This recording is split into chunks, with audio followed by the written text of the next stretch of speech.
Hello and welcome to episode 132 of Page One, the Writer's Podcast. I'm Tarek, and that silence that you're hearing is the lack of my usual co-host Marco, who has unfortunately been taken down by the dreaded COVID at last. And I say at last purely because he has managed to avoid it this entire time completely. Yeah, I'm pretty sure his family's had it a number of times, but he was one of those guys who I was like, you should really get your blood checked for some kind of wonder antibody, but I guess in the end he was just as weak as the rest of us. But obviously we all here at Right Gear Towers wish Marco a speedy recovery, and hopefully he'll be back to full strength next week. But in the meantime, we have a fantastic guest lined up for you. We are chatting with Mr. Adam Hamdy, who is a fantastic guy. It's a really fun chat, and he's had a really interesting way into the industry. He has done so many different jobs. He's a novelist, he's a screenwriter, he's a film producer, he's founded a company and raised millions in venture capital to launch businesses.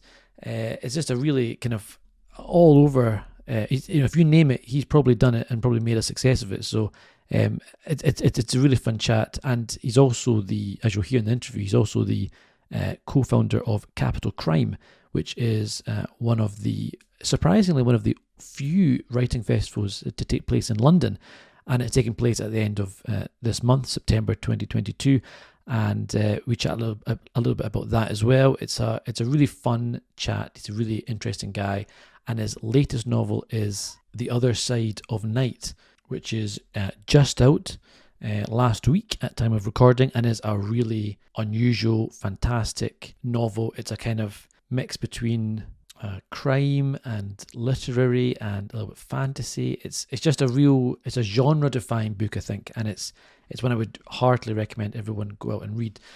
But that's enough from me just now. I will be back at the end of the podcast, as Marco says, with a little bit more chat and to let you know about our next batch of episodes. But for now, on with the podcast. The blank page. To some, it's terrifying, an obstacle to overcome. But we prefer to think of it as an opportunity, a blank canvas to be filled with all of the adventures and characters in our head. So how to overcome that fear? Well, we all know the best advice for a writer is write. Seriously, get words on the page and more will follow. But what about later, when you start trying to pull those threads of what you've written together? What about the character you wrote about way back at the start? Who was she again? What was she carrying? And where did she leave the MacGuffin that she now really needs in the third act? Think about all those top thrillers you like to read, or that amazing drama you just watched. What did they all have in common? Structure and planning. As aspiring writers ourselves, we've tried many different methods to try and organise all the thoughts about the stories we want to tell. We've been there searching for a piece of scrap paper to note something down, or making a quick note on our phone in between meetings. Or sometimes we'll make a note in whatever notebook we're carrying, or a document on our laptop so we don't forget that great idea. Let's be honest, it can all be a bit messy and it's easy to lose track of everything. And that's when we realised it's not just the story that needs structure and planning, but the way we gather all of our thoughts about it as well. And so we made Page One. Page One is more than just another notebook. It's a place to put down all your ideas for your latest project, divided into easy-to-use sections that will help you plan your story, so that when that blank page comes calling, you're ready to answer. And then afterwards, once it's written, we realised you need to plan how to let people read it, so we included a section relating to submissions. Each one is designed for one project, whether you want to write a book, screenplay, a comic, or any other kind of story. We truly believe that when you use it, it will help you get to the main event, writing your story. So we hope this helps. We can't wait to read what you come up with. And remember, every story starts with page one.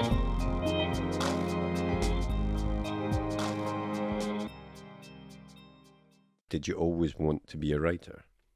I've always written, and I think if you'd asked me what my dream job would have been, it would have been a writer. But I came from a very sort of working class background, and it just never entered my head that people could actually make a living writing. You know, we didn't know any writers. We didn't really know any creatives. Had an uncle, a great uncle, who was a painter. But in the main, it was sort of, you know, people had very everyday jobs, and it just didn't occur to me that I could, make a living as an author. Yep. Am I right in saying that you worked as a strategy consultant before you became a writer? Yeah. So worked as a consultant, did a tech startup, a couple of tech startups, and advised as a strategy consultant, advising big businesses how to make more money. So it was really well paid work, but for me personally, not hugely rewarding. And my father died suddenly when he was quite young, and it just made me think life's too short, and no matter how hard it is, I should follow my passion. No, go ahead. No, just to say that this whole time were you still was writing, obviously the thing that was in the forefront of your mind, and were you doing any writing at all during this period?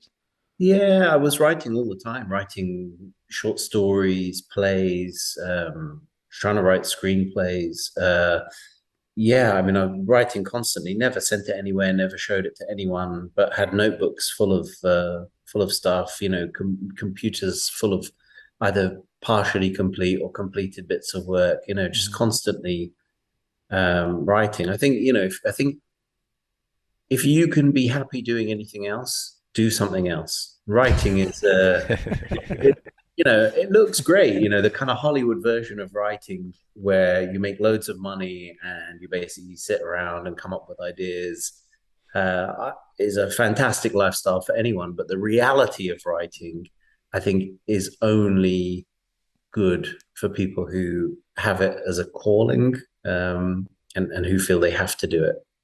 Yeah, I think that's right. But also, I suppose, doing all of that writing during that period is good sort of grounding and almost like a apprenticeship or something. You're getting the words on the page, even if you're not doing anything with them. It's teaching you habits and things like that, which is probably quite a good thing. Yeah, definitely. And I think for the corporate world taught me the importance of discipline, and just getting up day in, day, even if you may not feel like it, just day in, day out, getting up and working hard, and it exposes you to a lot of different people around the world, and you see how hard people work at all levels of life, to survive, to achieve. And so, it kind of teaches you not to take anything for granted. And so I tried to write a screenplay fresh out of university and just didn't have the discipline. I was too sort of caught up in the student lifestyle still, and partying and all that sort of stuff. And working in the corporate world taught me the value of just grafting, hard work, discipline. But also it's taught me to appreciate what I have. I love writing, I love it. Even the bits that I hate, I love. So, it's, having a corporate job has taught me to appreciate what I've got, because I don't ever want to have to go back to that. So, I want to work hard to make sure that I keep progressing as a writer. And I mean, a lot of the writers that we've spoken to in the past seem to fall into one of two camps almost, which is those that have kind of just went into the writing having had no kind of formal training, and those that have done various courses, the Curtis Brown courses or like an English lit course or something. And from your point of view, did you ever think about doing a formal training thing, or did you kind of like the idea of just taking your kind of experience of non-writing stuff and bringing that into the writing world?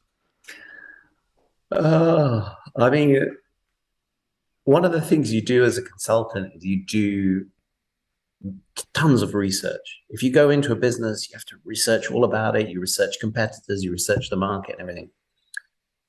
That bit of discipline that I was doing, every single day of my professional career, I didn't do a single thing like that when I decided to become a writer. I didn't even know these courses existed until I was a couple of years in, and by then I couldn't afford them. And but I did do some day courses. What I was really lucky with was that I was able to sort of make connections and establish relationships with some very experienced sort of Hollywood producers and screenwriters, and I learned a lot from them about story, about how to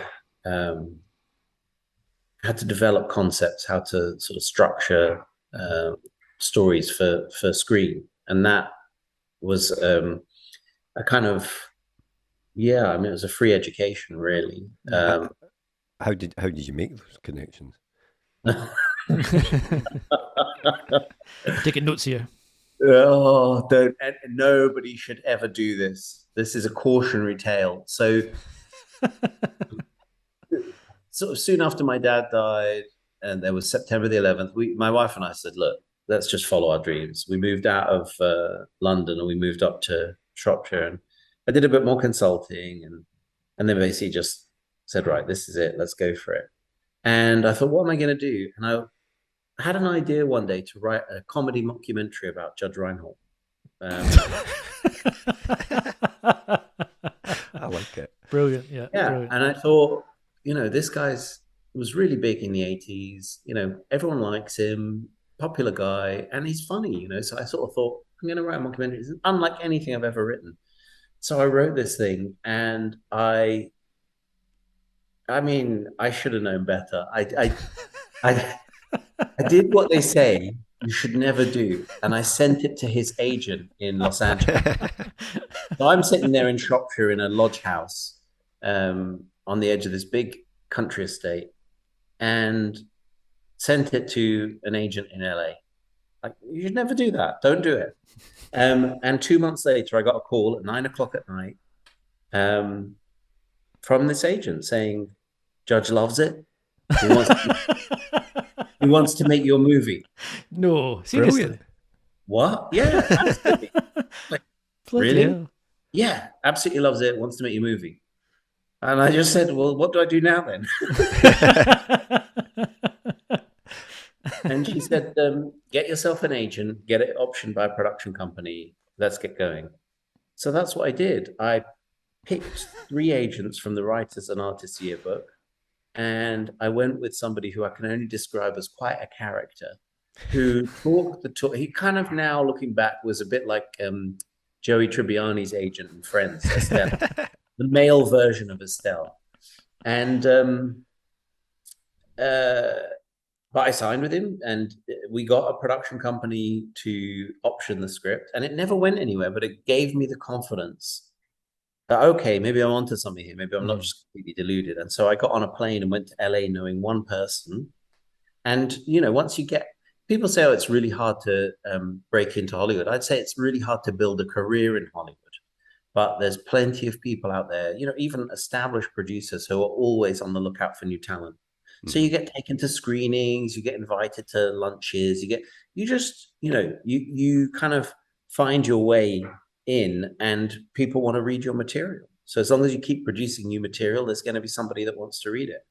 Wow. And through that, I got to build some really good relationships with producers, with other writers and directors, actually, and kind of learn my craft as I went. And it was an impoverishing experience, because you shouldn't expect to get, or you should expect to get paid, but you're not going to get paid for a lot of the work that you do early on.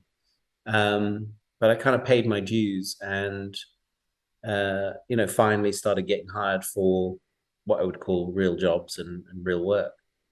But yeah, that's how it started. It started with a comedy mockumentary about Judge Reinhold, which never got made. That is a unique. That's brilliant. Origin story. Let's put it. I have to ask: did you ever actually meet Judge? No. The reason that film didn't get made is because he wanted to get paid, and the production company that optioned the script didn't want to pay him. Certainly not the amount of money that he wanted to get paid. So they said, "Could you rewrite it for Steve Guttenberg?"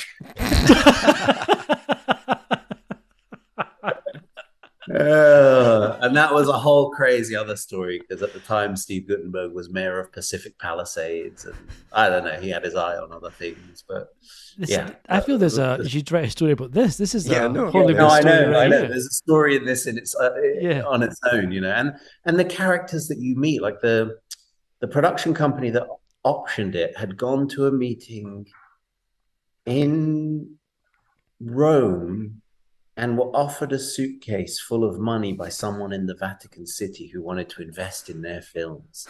It was that kind of production company. This is definitely a movie. This Yeah, is so like a Get it was Shorty the type. whole. Yeah.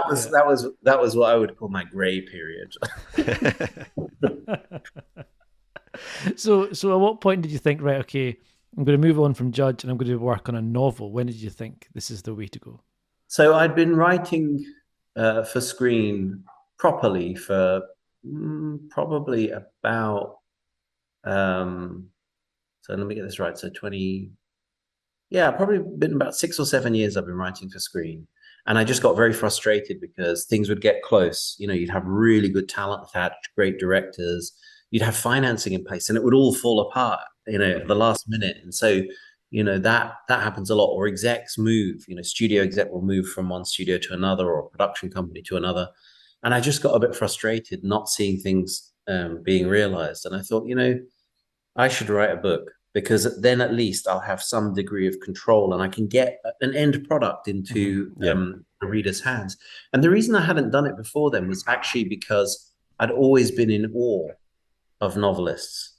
The idea that you create something in its entirety that projects thoughts and emotions, images into people's minds without a screen, without teams of people, without being able to show the image.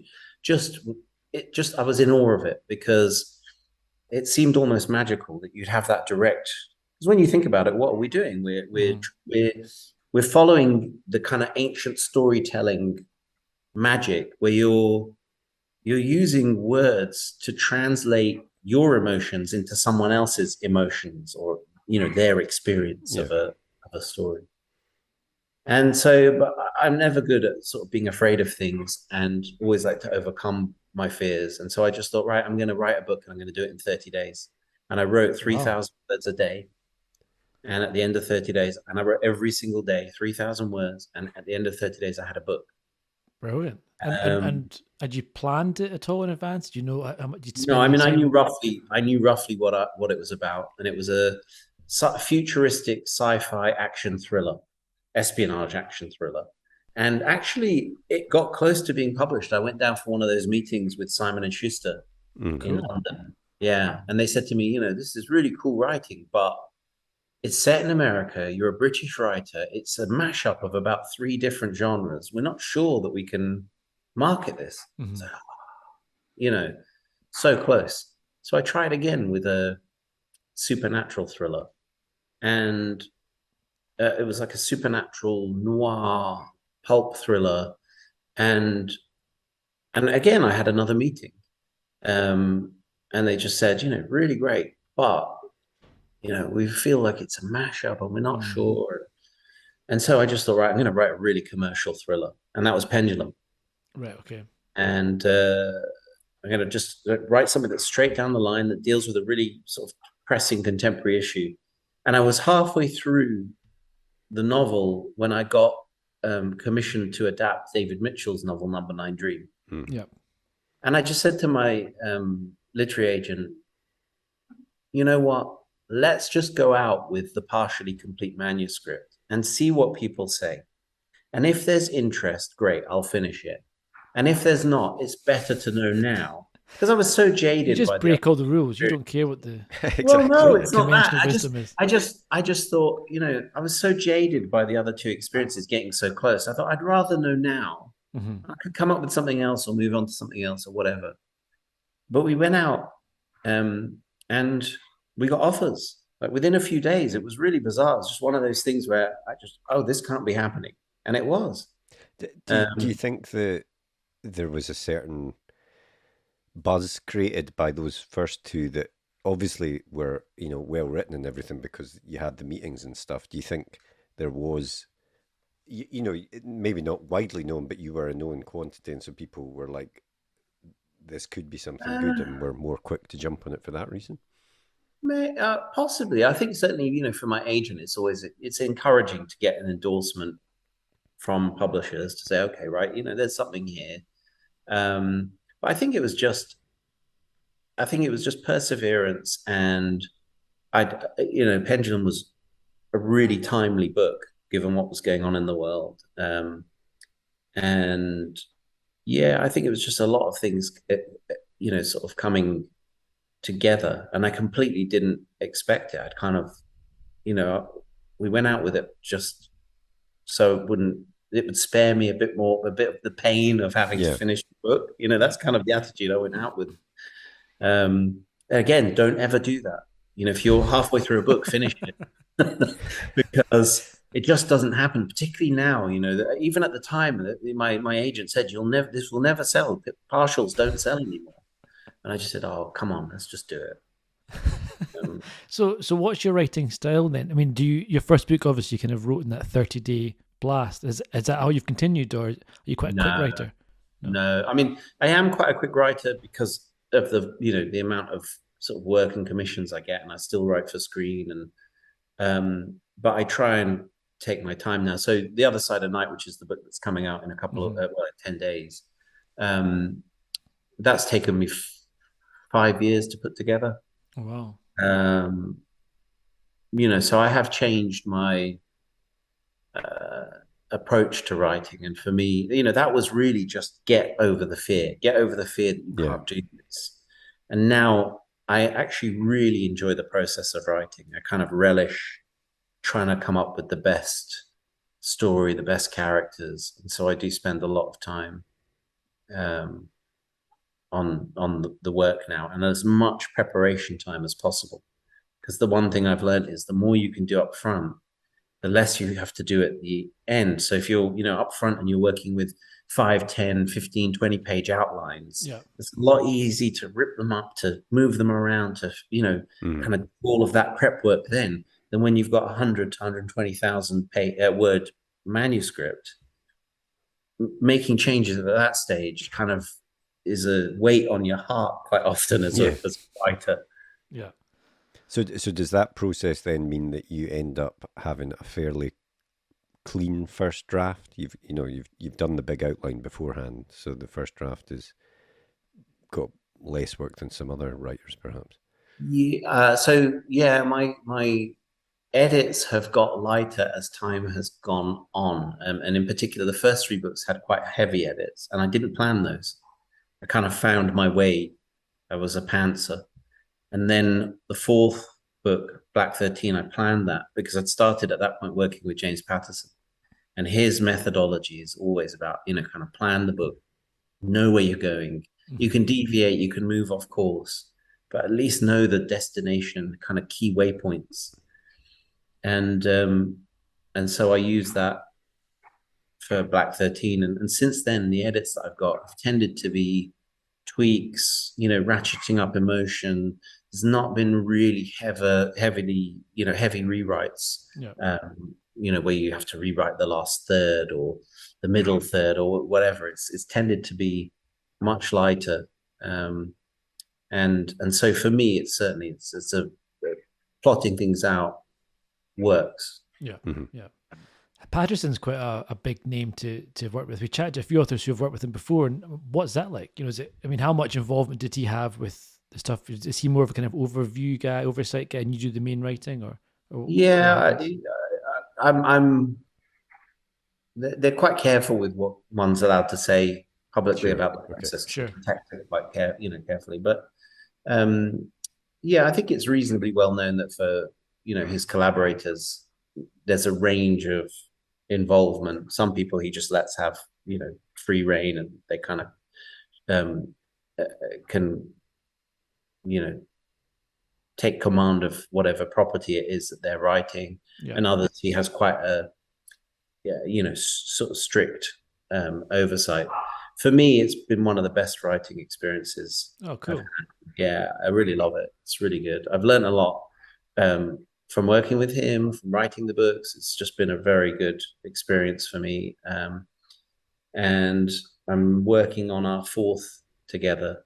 Private Rome. So it's been a wonderful experience. Does that, because obviously novel writing is normally the sort of solitary process, but coming from the world of screenwriting, which is inherently certainly when the film's being made or the TV show or whatever, it's a more collaborative process and you have to give and take and stuff more, perhaps. Does that, do you think that is an influence on why you like that process, writing with another writer as well? Yeah, I mean, I think writing is always quite a solitary process. Like, however you're doing it, whether it's screen or not. When it comes to the so for certain TV shows, you'll be in a writer's room and you'll work with a team of writers. Mm-hmm.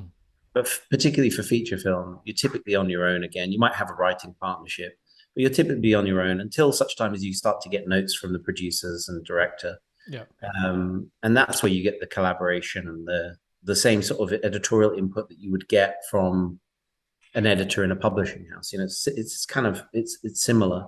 I've not been in writing rooms for TV so far. With the TV projects that I've written pilots for, I've been the lead writer. I've just delivered a draft of a pilot that I'm working on for some US and UK producers. Nice. So I've typically tended to be a loner for the screen work that I've done. So, and I enjoy the collaborative approach of screenwriting. But I think fundamentally, even when you're in a team, writing is a solitary process. You're inside your head, and you might bounce ideas off other people and take inputs and everything, but you're fundamentally inside your head, trying to striving towards the best outcome you can get. Yeah. And you've written a number of books now across a number of different series, and is that something you quite enjoy doing, kind of jumping around different universes? Yeah, absolutely. I mean, the Pendulum trilogy was a self-contained unit. The Scott Pearce books are ongoing and a kind of exploration of the world in which we're living, and sort of anticipated in a way some of the things that we're seeing unfold now. And the Patterson books are what I would call sort of adventure action thrillers set against the backdrop of the world's most successful detective agency. They're just a lot of fun to write, and I try and bring a contemporary. We try and sort of have a contemporary element into those. And The Other Side of Night is a complete departure for me, sort of speculative fiction with a real emotional hook that so far has been, grabbing readers and having quite an impact on them. So yeah, I like most people, I have, you guys, you'll have lots of different elements of your characters and things that interest you, and you're not kind of one-note people. And I think one of the things that publishing is very good at is pigeonholing people. Yes, absolutely. If you have a success, they say, well, write us 10 more books like that. Yeah. And it shows you the same. You had the problems at the very start trying to get your first books done because they couldn't put it in a pigeonhole. They couldn't say it's a supernatural or it's a horror or whatever. It's difficult when it. Totally. Yeah. So, and I think for readers, I think, you like to pick up a book by your favorite author and everything, but also as a reader, you're constantly on the search for, what's new, what's exciting, what's going to challenge me, what's going to give me something I haven't seen before. Mm-hmm. And I think that's, for me, what I'm going to try and do, in addition to, the other strands that I've got, is with these standalone novels that I'm writing, is just to try and give people something they haven't seen before, give them a different experience. So, I mean, you mentioned The Other Side of Night there. Do you want to tell us a bit about what that one's about? It is about a disgraced former police officer, Harriet Kilty, who finds a message in a book saying, "Help, he's trying to kill me." And she tracks down the person who's written the message. And it leads her to a strange man, Ben Elmis, and a young boy, Elliot Asher, whose parents, Elliot's parents, have both died in mysterious circumstances. And Harriet, who has got nothing else going on in her life, sees it as a potential route back into the police force if she can solve this case. And she also has a personal grudge against Ben because he's somebody who's from her past. And so she begins this investigation into these two deaths, and it takes her to somewhere she doesn't expect. It's a complete head spinning book, and it's an emotional read. It's a very unconventional novel in that it's ostensibly crime, but it goes well beyond that, and it features poetry and lots of different perspectives, and technically it's quite a rich novel. Brilliant. That's fantastic. I mean, where did the idea for that come from? It sounds like something which is, as you say, you're working on it for what, 5 years or so. You're working on this one. My son asked me a question when he was 8, and I can't really say what the question is because it would be a spoiler for the book. But we were out walking. He asked me this question, and we chatted for a little while. And I just thought, oh my God, this would be an amazing idea for a book. Cool. Yeah. And so I sort of started working on it, and it took 5 years to get it into its final shape. It's gone through lots of iterations, and things weren't quite working. It wasn't delivering what I wanted it to deliver in terms of emotional impact. So it's been quite a journey. When you've got a project like that that does take that length of time, and as you're going through that process, something's not working right, or it's not landing in the way that I want it.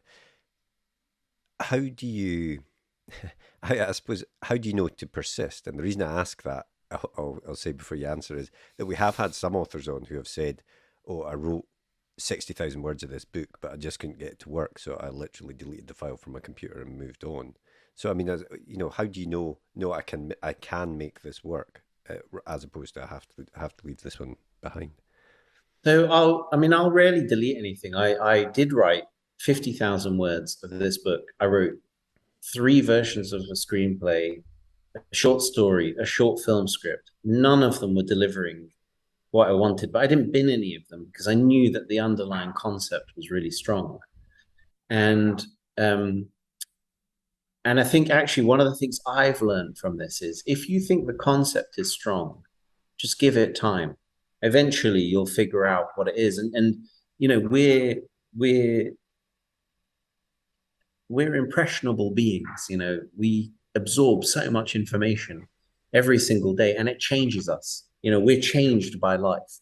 And so the eyes that you have that look at something 6 months ago are not the eyes that you have today. The brain is different. Everything's different. And so for me, I had a real breakthrough when I was teaching at an Arvon course, and I went for a walk in the woods near the Clun Arvon Centre down in Clun. And I bumped into this guy who was walking a dog, and we just got chatting. And I said, oh, that's a lovely dog. And he said, oh, it was my daughter's. And it turned out she died the previous week. Okay. And he'd inherited this dog. She'd left a husband and 2 children, his grandchildren. And he was absolutely devastated. And there was just so much, raw emotion coming off of this guy. And we had one of those weird, profound conversations that you just have not because you know this person, but because of the shared experience. And afterwards, I just thought, that's what's missing from this book. That's the key to it. And so, you just never know what encounters, what experiences you're going to have as a person that will change your perception of what you're working on. So I would never throw anything away, but it's okay to kind of park things, put them down. And actually, I never used any of the stuff that I'd written. I didn't go back to that 50,000 words. I started completely from scratch. But I had it all there. It was like kind of pre-planning and characterization and everything. A lot of that was all in there, but I didn't go back to it and try and make it work. I just started from scratch with this new perspective. And so much of it as well, I mean, as you said, it's you're in your own head a lot of the time. And even when you're not in front of the computer writing, your brain's still doing stuff in the background. And times, suddenly someone will get thrown forward and you think, oh, that's the connection, or that's how I solve the problem. And you're always working, even if you're not sitting down working, aren't you? So I'm an absolute nerd for this kind of stuff. So So I love trying to understand the process of creativity, how the mind works, how to unlock creativity, and all this sort of stuff. And you actually have this background process in your mind called the default mode network. And you can see it on MRI scans and everything. And it's your brain just basically functioning in the background, trying to solve problems. And so often, you know, when you have that eureka moment, you're in the bath, you wake up from a good night's sleep, you're out running, you're out walking, whatever. It's because your brain is processing problems automatically.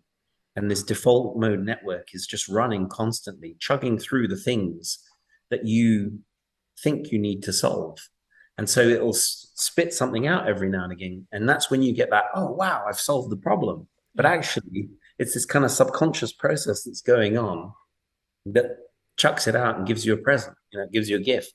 So for people who have got creative block or, you know, writer's block, yeah, you need the randomness of life to inspire you, but also give yourself the space to think, give your brain the space to think, go for a walk, go for a run, sit in the bath, you know, relax, do something completely different, bake a cake, play a musical instrument, and it just lets your brain chug through the problem.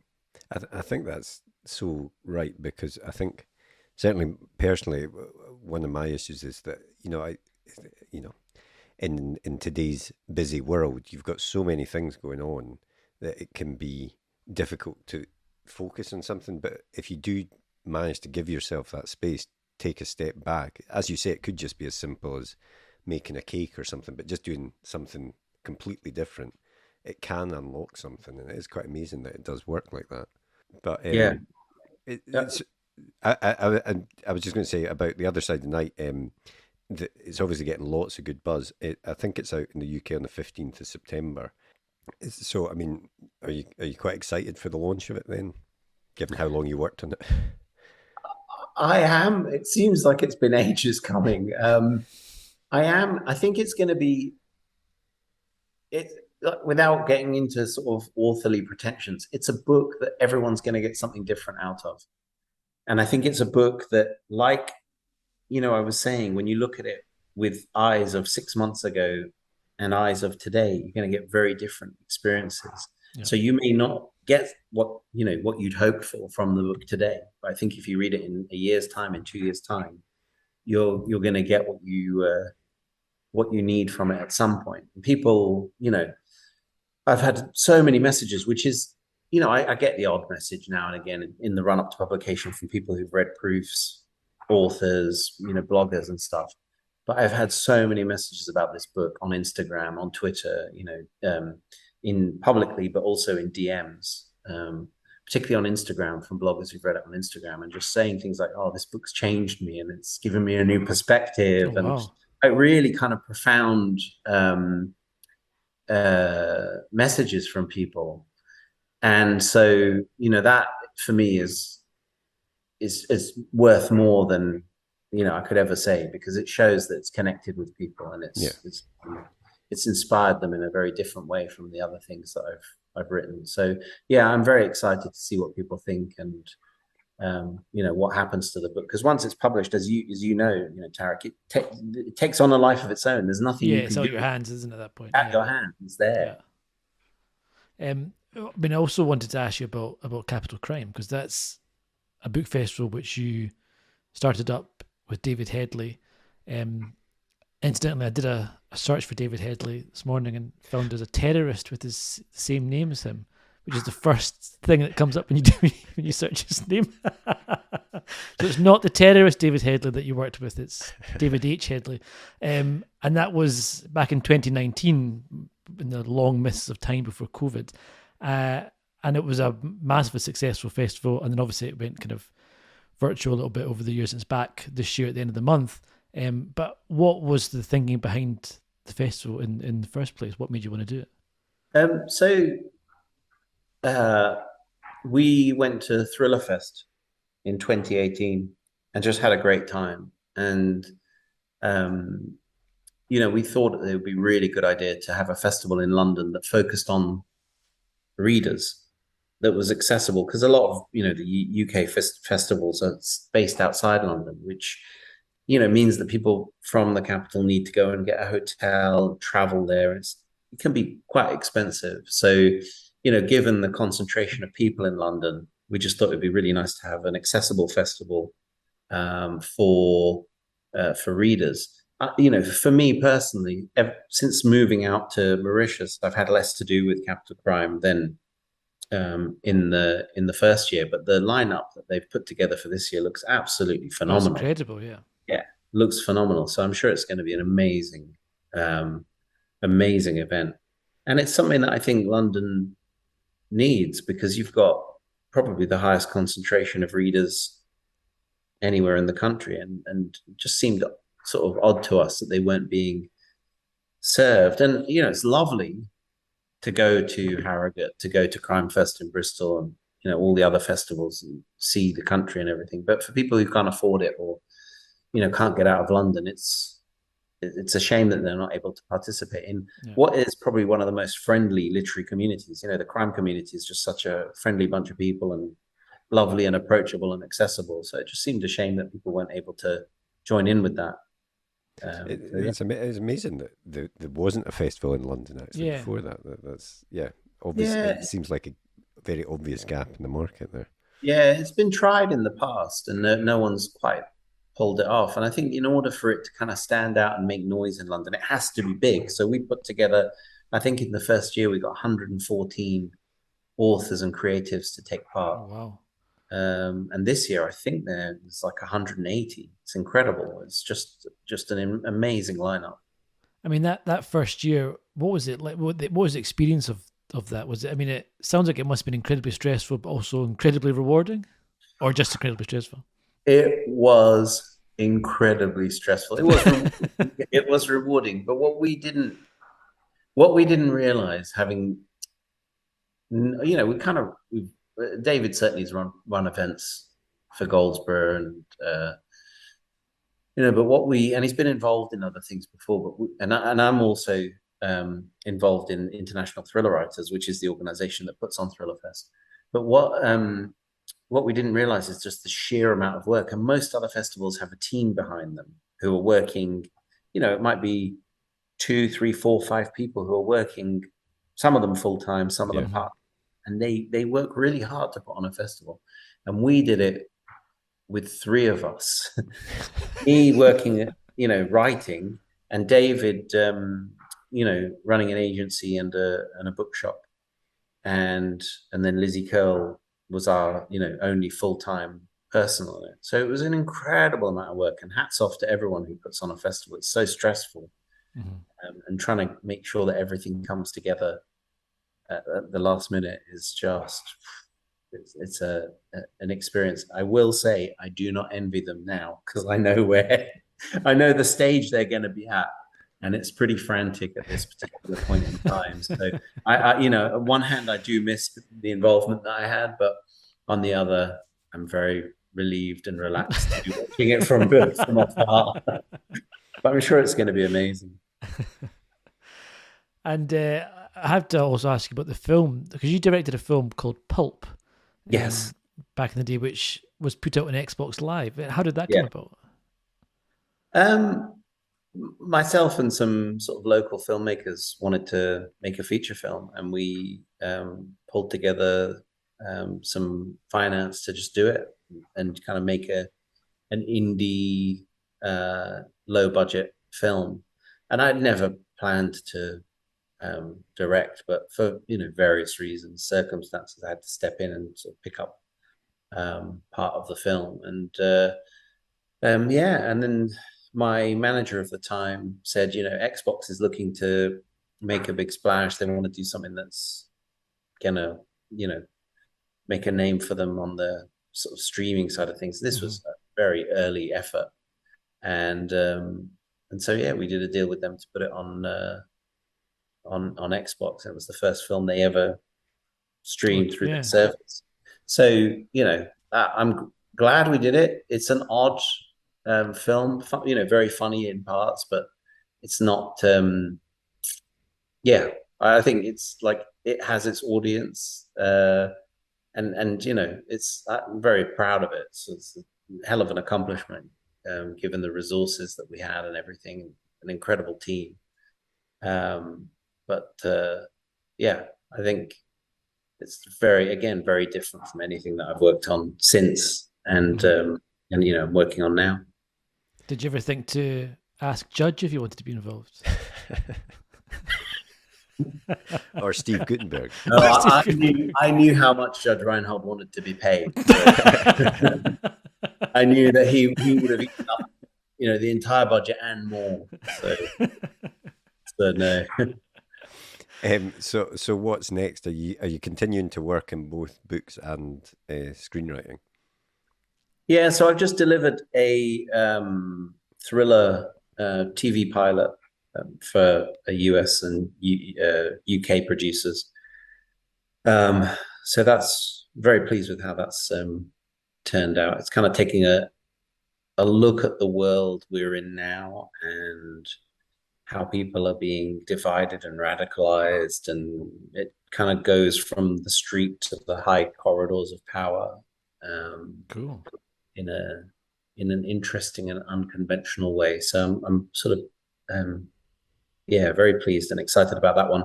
And then I've just finished a draft of a new novel, which it's very different to The Other Side of Night, but it's in the same territory of kind of being thought-provoking and emotional and looking at the world that we're in now. So I'm excited about that too. That's about to go out to publishers, to my publishers, to kind of see what they think of it. So that's it for now. But I've got lots of other ideas percolating. And do you quite like the kind of ratio that you have of kind of screen and novel, or would you rather kind of shift more into one or the other? It's varied over the years. 3 years ago it was probably 60-40 screen to books, and now it's the other way around. So I don't mind. I love them both. I love them both. I've just been talking to a local producer here in Mauritius actually about making a film here. Nice. Yeah, which could be quite interesting. He's a very sort of experienced German producer who set up shop here, so it'd be interesting to see if something comes of that. But I just love telling stories. Books, screen, whatever it is, I love it that you get something different from both media. So I'll take whatever I can get. I love it all. Yeah, I mean, it sounds like a great. You've got that variety between the mediums, but also, like you were saying before, not being so pigeonholed like some authors can be. It must keep things fresh in terms of what you're writing, what you're working on next, sort of a thing. Yeah, definitely, and I think that's really important for me, is to stay interested in the world, to stay interested in what's going on in people, and to just always be learning. I love learning. I didn't much like school, but I love learning. I'm really interested in learning about people. I'm interested in trying new experiences, learning about the world, fascinated by people who achieve greatness in whatever field. I don't care. It's just I come alive sort of around interesting people. So yeah, I'm grateful for the variety that I've got and for the opportunities that I have, and long may it continue, and hopefully, as long as readers are enjoying what I'm writing and keep buying or borrowing books, I'm going to be eternally grateful, and we'll keep on writing.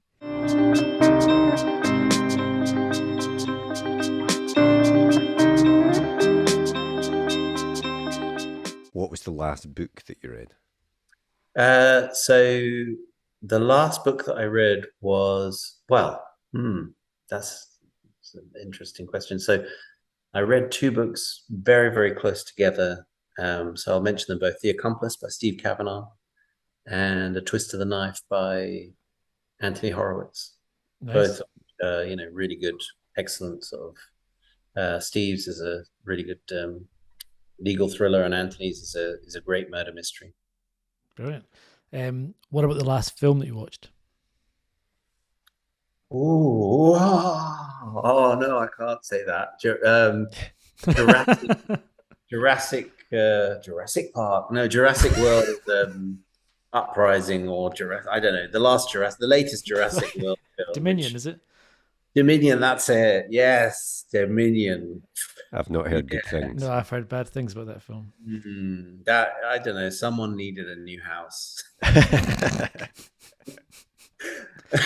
I was kind of done after the second one of the new ones, but then they had the new cast. All the old cast came back, and I was like, "Oh, this is how they get you." Yeah. But, It's like the Picard. ingredients. Yeah. The ingredients were there, but it just didn't quite deliver. So yeah, and the kids were like, "It's okay," and the adults in the room were like, not so sure. So, yeah, I wish I could say something more highbrow and that would play to the author character, but no, Jurassic. And what about the last TV show that you watched or are watching? Oh, now this one I can talk about with more love and passion. The Terminal List, Jack Carr's, the adaptation of Jack Carr's novel. Nice. The Terminal List with Chris Pratt. Just, I don't know why.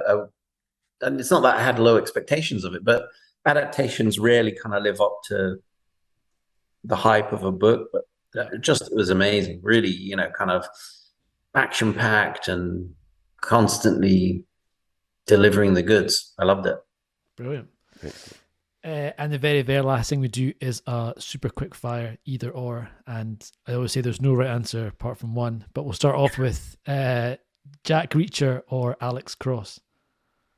I'm going to go with Alex Cross because of my loyalty to Jim. And, I think as an investigator, he kind of stands out. You have to think about those early books. They were just amazing. Oh, yeah, for sure. TV or cinema? Oh, God.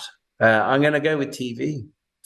I just think there's so much now where you've got kind of 8-parters where you go so much more into character. Yeah. And yeah, there are great movies made, but cinema now seems to be a lot about the tentpole. And I love great characters, great storytelling. So TV at the moment. Night Owl or Early Bird? Night Owl. Music or no music when you're writing? Oh, music, definitely music. Yeah, I always have a soundtrack for every project, and I always play the same track or the same mix or the same album throughout the period of I'm writing that particular piece of work. And the last one, real book or ebook? Real book. Real book. That was the wrong answer. The correct answer is ebook. I read everything now. No, don't try to No. backtrack. I'm not backtracking. I read most things now on E because of where we live. So when people are sending proofs, it's always digital. But I just love to be able to pick up a physical book. And that's the sense perception of it is different because it's you can smell it, you can feel it, feel the page you're on, see the look of the print. It's all different. So yeah. It's aesthetics. Yeah.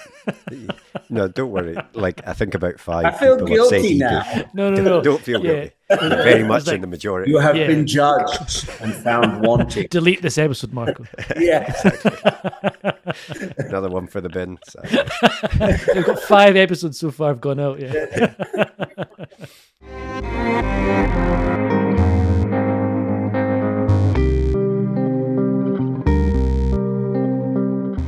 Well, that was a really, really fun chat with Adam. I had a great time recording it. I think, as you can tell, it was really fun, and I hope you guys enjoyed it. What a career! The whole Judge Reinhold story is just bonkers, and it just shows you, I suppose, if you want something, you just go for it, and sometimes you jump the queue and you just approach the person that you need to approach, and you don't worry about what people say.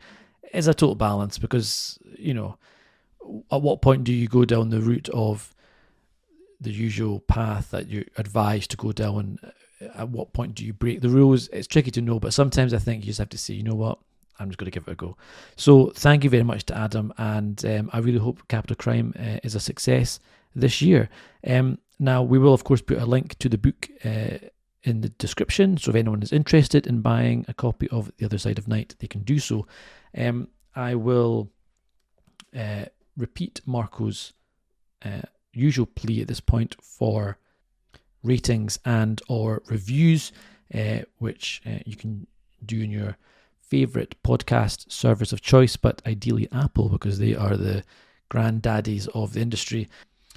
And if you want to get in touch, of course, you can always do so by sending us a tweet in the Twitter machine to @UKPage1 or an email to podcast@rightgear.co.uk.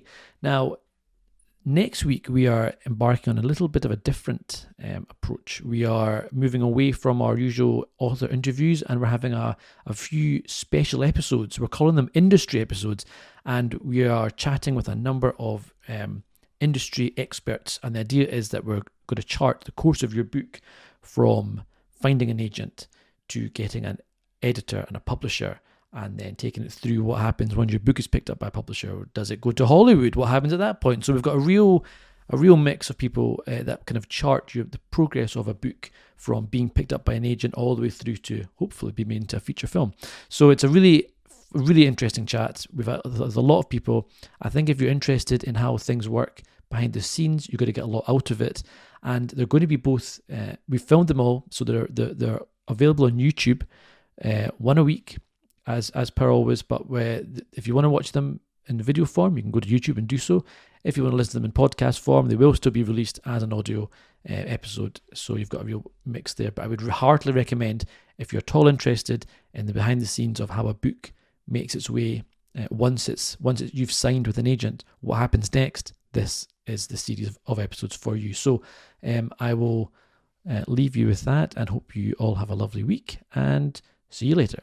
Well, we hope you enjoyed that episode. If you did, be sure to hit that thumbs up button and hit the subscribe button so you never miss an episode like these ones down here. And if you want to get in touch, you can do so by finding us on our social media platforms up here, or drop us a comment way down below there.